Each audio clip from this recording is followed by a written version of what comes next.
কোটি টাকা খরচ করে তৈরি হচ্ছে রামায়ণ। রামের চরিত্রে ধরা দেবেন রণবীর কাপুর। রকি ভাই এবার রাবণ। তবে জানেন কি হনুমান হচ্ছেন কে, কত টাকাই বা পারিশ্রমিক নিচ্ছেন তিনি? টাকার অঙ্কটা শুনলে সরে যাবে পায়ের তলার মাটি। বলিউডে এখন মাইথোলজিক্যাল ছবির রমরমা। বলিউডে পরিচালকদেরও প্রবণতা রয়েছে রূপলী পর্দায় ম্যাগনাম ওপাস তুলে ধরার। এবার বলিউডে রামায়ণ তৈরি করছেন পরিচালক নীতিশ তিওয়ারি। ছবিটির প্রযোজনা করছেন মধু মন্তেনা। বিতর্কিত আদি পুরুষকে পেছনে ফেলে এখন নীতিশ পরিচালিত রামায়ণ নিয়েই চর্চা চলছে সর্বত্র। এই রামায়ণে রামের ভূমিকায় অভিনয় করছেন বলিউড ইন্ডাস্ট্রির জনপ্রিয় অভিনেতা রণবীর কাপুর। এই কথা অবশ্য অনেক আগেই জানা গিয়েছিল। সদ্য মুক্তি পেয়েছে তার অভিনীত অ্যানিমেল ছবি। বক্স অফিসে এই ছবি পেয়েছে ব্যাপক সফলতা, আর তারপরেই দর্শকদের প্রত্যাশা যেন তাকে ঘিরে আরো অনেকটাই বেড়ে গিয়েছে। ইতিমধ্যেই রাম হয়ে ওঠার জন্য প্রস্তুতি নিতে শুরু করে দিয়েছেন রণবীর। বিভিন্ন রিপোর্ট থেকে পাওয়া তথ্য অনুযায়ী এই ছবিতে কাজ করার জন্য প্রায় ৭৫ কোটি টাকা পারিশ্রমিক নিচ্ছেন তিনি। বলিউডের এই সিনেমায় সীতা চরিত্রে দেখা যাবে দক্ষিণী অভিনেত্রী সাই পল্লবীকে। রাবণের চরিত্রে অভিনয় করছেন কেজিএফ তারকা যশ। হ্যাঁ, একেবারে ঠিকই শুনছেন, আপনাদের চেনা রকি ভাই এবার বলিউডের রাবণ।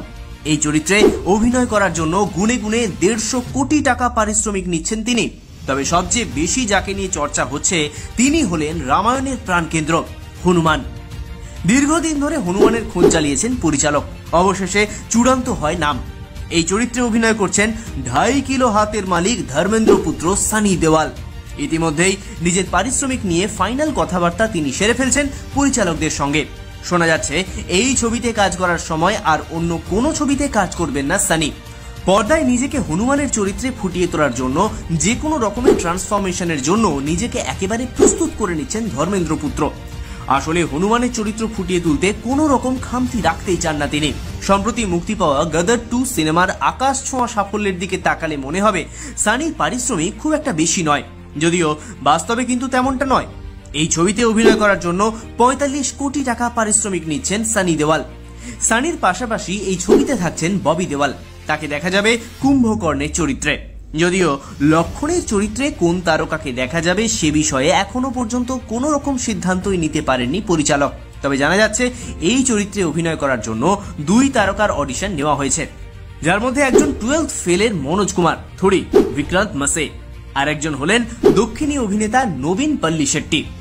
এই রামায়ণে দশরথের পত্নী কৈকেয়ীর চরিত্রে দেখা যাবে লারা দত্তকে। তবে সবচেয়ে বড় চমকটা কিন্তু এখনো বাকি। এবারের নামটা শুনলে হয়তো চমকে উঠতে পারেন। আগে হ্যাঁ, বলিউড ছবি রামায়ণে দেখা যাবে বিজয় সেতুপতিকে। তিনি থাকছেন বিভীষণের চরিত্রে। রামায়ণের উপর ভিত্তি করে তৈরি হওয়া প্রভাসের আদিপুরুষ রীতিমতো মুখ থুবড়ে পড়েছে বক্স অফিসে।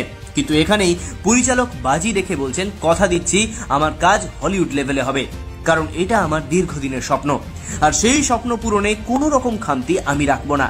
জানিয়ে রাখি, মোট 3টি পার্টে মুক্তি পাবে রামায়ণ।